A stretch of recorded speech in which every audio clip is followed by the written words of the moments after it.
So Mahathi గారికి కిరణ్ గారి చేతుల మీదుగా చిన్న బొకే సన్మానం. ఒకసారి అందరు గట్టిగా చప్పట్లు. హలో అండి, అందరికీ నమస్కారం. 2004లో నా కెరియర్ స్టార్ట్ అయింది, నా 8th క్లాస్లో. సో నేను ఈటీవీలో అత్త బంగారం కోడల సింగారం అని ఒక మంచి షో చేశాను. ఆహనా పెళ్ళంటే ఒక సీరియల్ చేశాను. ఓల్గా వీడియోస్తో టైప్ అయి చాలా వెబ్ సిరీస్లో వర్క్ చేశాను. ఆల్ టైమ్ లేడీస్ ఎప్పుడూ బిజీగా ఉండాలని కోరుకుంటాను నేను. కష్టపడాలి కష్టపడాలి కష్టపడాలి అంతే. ఇంట్లో ఉన్న ఈ ప్రోగ్రామ్ గురించి ఎస్పెషల్లీ చెప్పాలంటే, నేనైతే చాలా సీరియల్ చేశా, ఇంకా రికార్డ్స్ బద్దలు కొడతా. అక్కడ మా ఫేవరెట్ ఇంద్రజ మేడం ఉన్నారు అండ్ మై ఫేవరెట్ రాశి గారు. నాకు వీళ్ళిద్దరంటే చాలా చాలా ఇష్టం.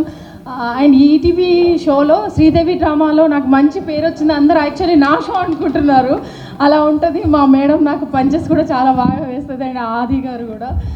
సో ఈ ప్రోగ్రామ్ గురించి చెప్పాలంటే, Mrs queen of Telangana season 1 2024.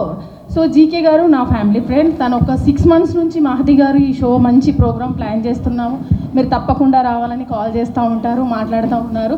So ఇంట్లో ఉన్న హౌస్ వైఫ్స్, మంచి టాలెంట్స్ ఉన్న వాళ్ళు ఉంటారు, మొగుడికి ఆఫీస్కి పంపించి ఇంట్లో పిల్లల్ని తీసుకొని ఖాళీగా ఉండి స్టెప్లు వేసే వాళ్ళు ఉన్నారు, పాటలు పాడే వాళ్ళు ఉన్నారు. అయ్యో నా జీవితం అయిపోయిందా, ఇంతేనా, నా పెళ్ళి అయిపోయింది, ఇంకేం లేదా అన్న టాలెంటెడ్ లేడీస్ కోసం ఈ ప్రోగ్రామ్. సో మంచి మంచి టాలెంట్ ఉన్న ఆడవాళ్ళందరూ Mrs queen of Telangana season 1 2024. ఈ ప్రోగ్రామ్ వచ్చేసి 14th శారది స్టూడియోలో ఉంటుంది. షూట్ అండ్ ఫినాలే వచ్చేసి గచ్చిబౌలిలో ఉంటుంది. సో టాలెంట్ ఉన్న లేడీస్ అందరూ నన్ను కూడా అప్రోచ్ అవ్వండి అండ్ మేము వెబ్సైట్లో అన్ని డీటెయిల్స్ పెడతాము. Thank you so much. ఇంత మంచి ప్రోగ్రామ్కి వచ్చినందుకు నాకు చాలా హ్యాపీగా ఉంది. అండ్ మై ఫేవరెట్ ఇంద్రజ గారు అండ్ రాశి గారు అండ్ మేడం సోనీ గారు, హాయ్ అండి. So thank you so much. ఇలాంటి ప్రోగ్రామ్స్ ఇంకా ఇంకా చేద్దాం, చెయ్యాలి. నేను 90s హీరోయిన్స్తో కూడా ఒక షో ప్లాన్ చేస్తున్నాను, అందులో మా ఇద్దరు మేడమ్స్ కూడా ఉంటారు. Thank you so much.